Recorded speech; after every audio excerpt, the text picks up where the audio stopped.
All right, hey, we're here at the Gator Show 2024.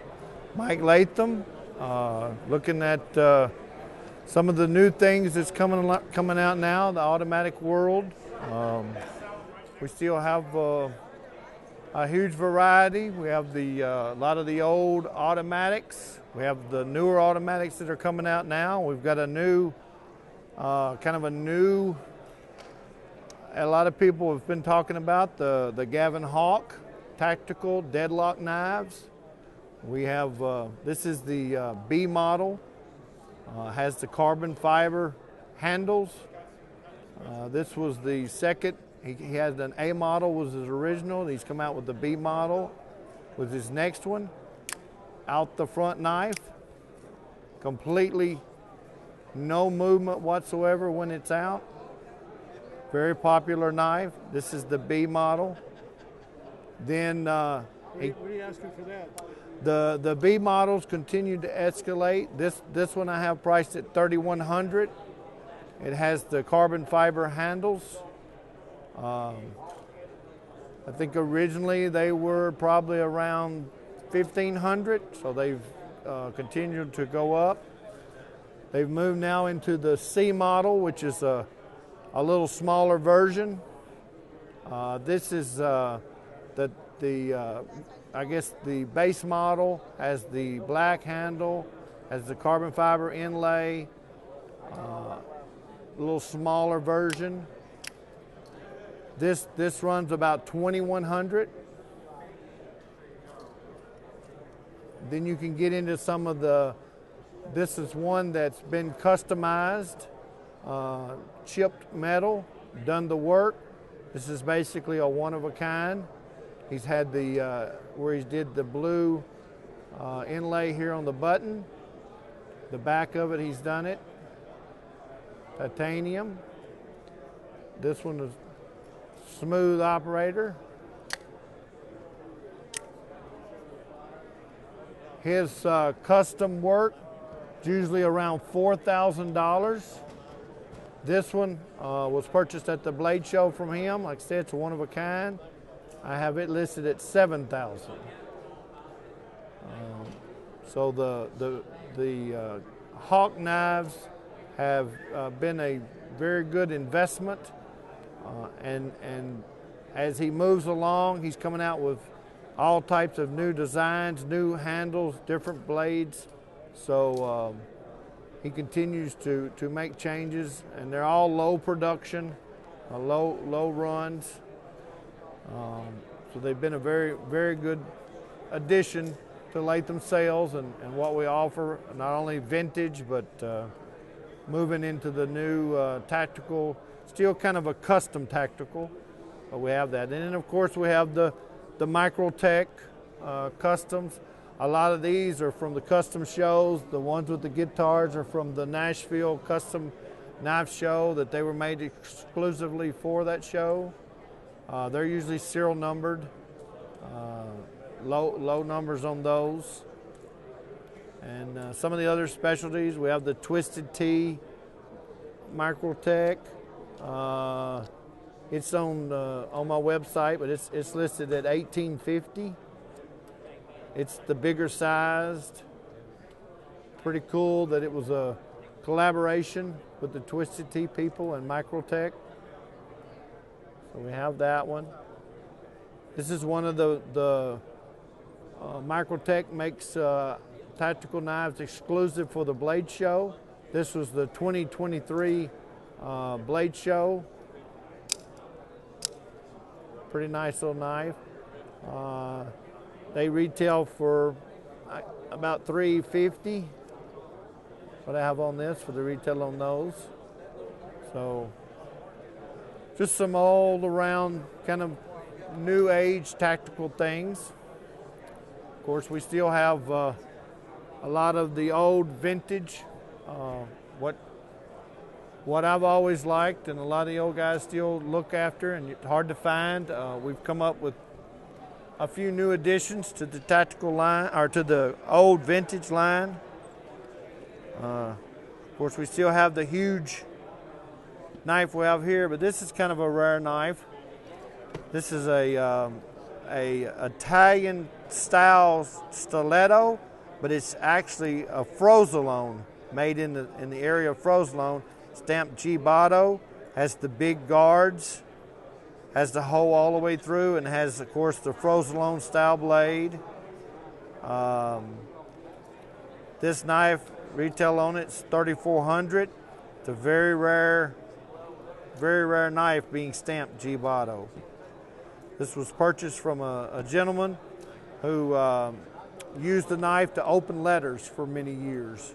And he just happened to find my website and contacted me, and we worked a deal, and he was glad to reap the rewards of having a knife that he didn't think much value of it, but he was glad to see it. It's going to end up in somebody's collection and be a proud addition to their collection.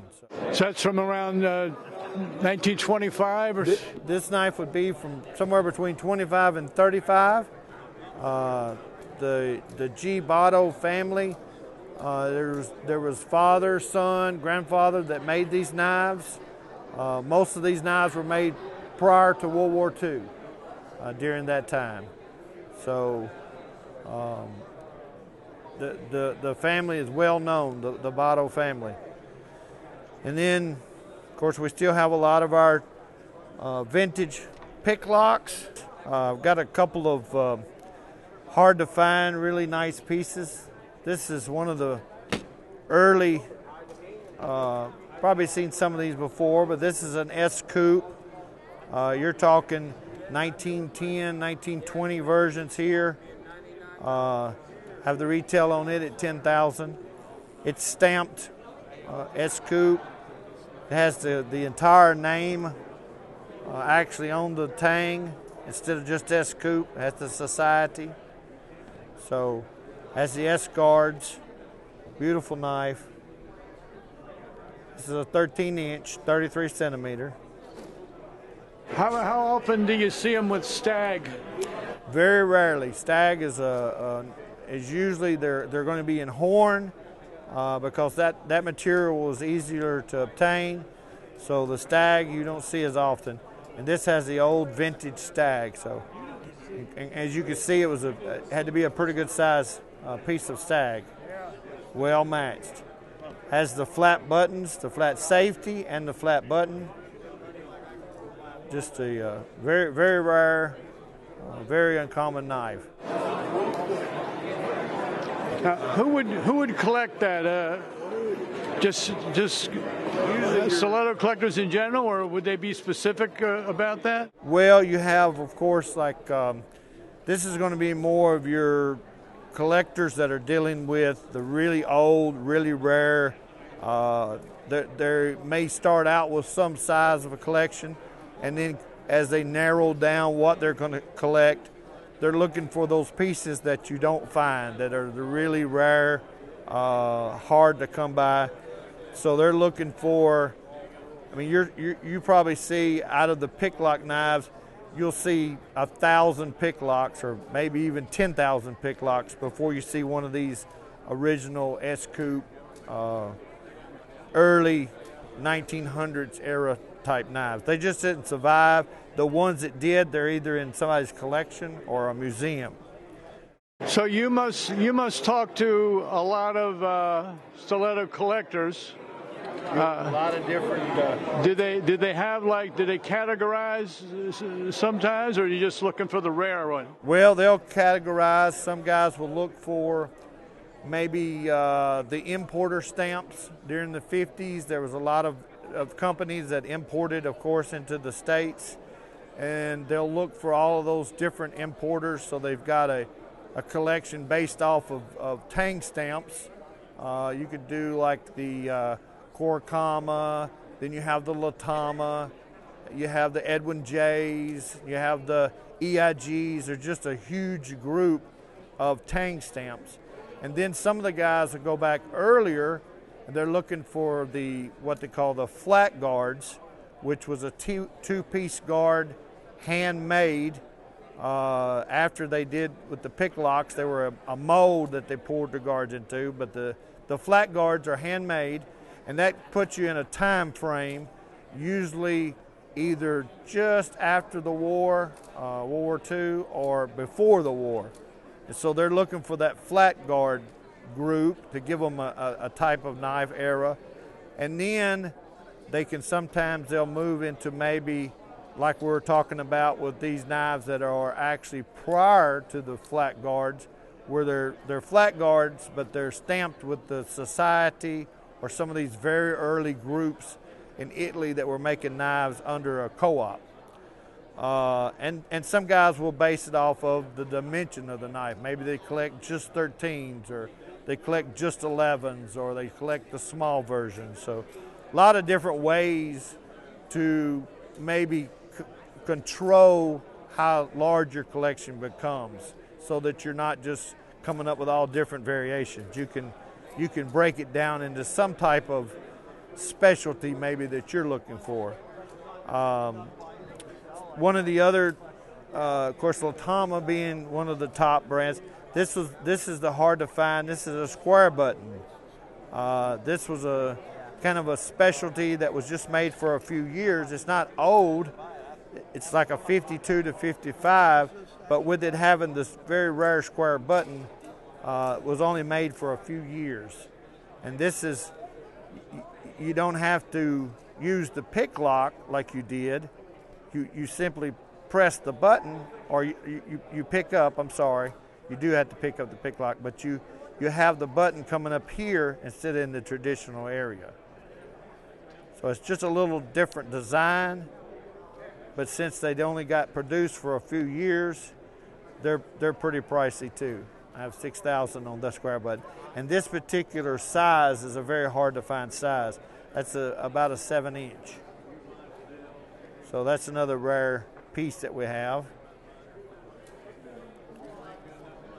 And then, like I said, you still have the many different stamps of the ones. This is a little bit different. This is a shell wrap, little Edwin J. This is kind of a hard knife to find. So they took, basically, this is kind of like you see some of the Americans have the knives that have metal handles, and then it's wrapped with some type of celluloid color. That's what they've done here. They call it the shell wrap, and they're very hard to find. A lot of them got damaged or due to abuse. They didn't hold up because it is a little cheaper way of doing it. This Edwin J is a very hard stamp to find, so that causes this is such a very nice example. It's priced at $1,200. So some guys will look for little oddities like that to put in their collections. So if you're collecting, you have the newer stuff that's still out. You have a lot of variations here. You have the AKC. They kind of have an addition to their tactical. This gives you the look of the stiletto with the ears, but the out the front version for a tactical. So they're kind of bringing the old school into the new world. Still have some of your Italian levers, abalone pearl. So no matter what you collect or how you start at your collection, you can have a price range. These knives are running about $100 a piece. These are running about $65 a piece. So you get a little something for wherever you want to be when you start your collection. You can start with this, and then as you progress along, sometimes you'll move into some of the more vintage or whatever direction it leads you. We try to offer a lot of variations. We have of course, German, American. We have a mixture of new and old, and pretty much if it's a mechanical automatic knife, we try to offer that for the collector to have whatever he's looking for to start his collection or to build his collection. So, like I said, most things are on the website. One more minute. Okay.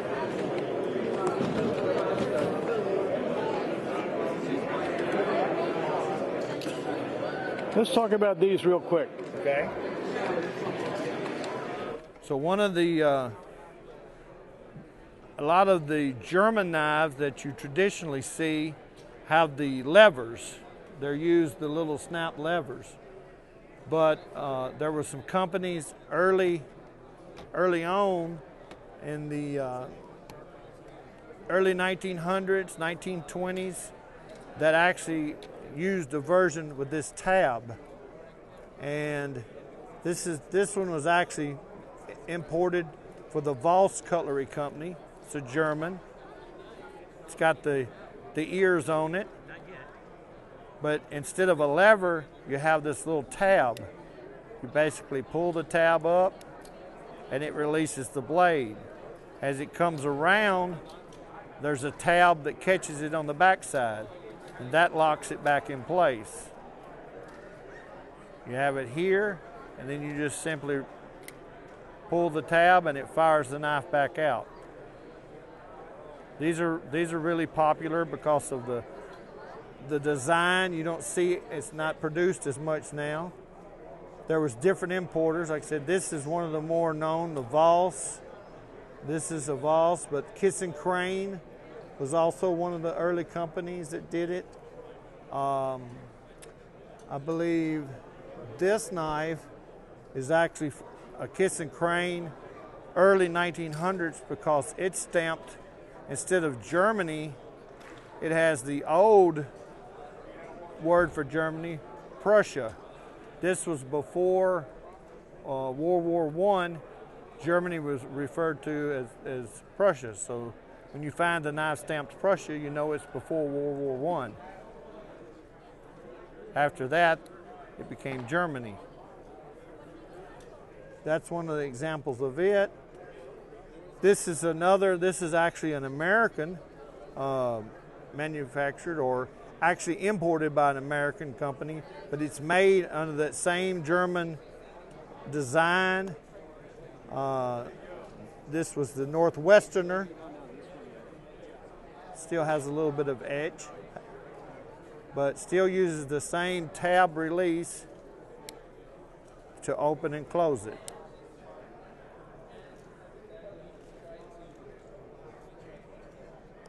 So nice little group of knives to collect for those particular tabs. There was other manufacturers that made variations off of that design by having that tab. Basically, it's just a notch in the blade that locks, and then when you come back around, it locks it to hold against the spring to give it to release. So pretty cool design. Basic, but works well. We have, like I said, we still have a lot of variations of some other different styles and different shapes. Something for everyone, hopefully. Mike, nothing short of excellent. Well, hey, like I said, we try to keep something for everybody. All right, man. You're an encyclopedia. All right.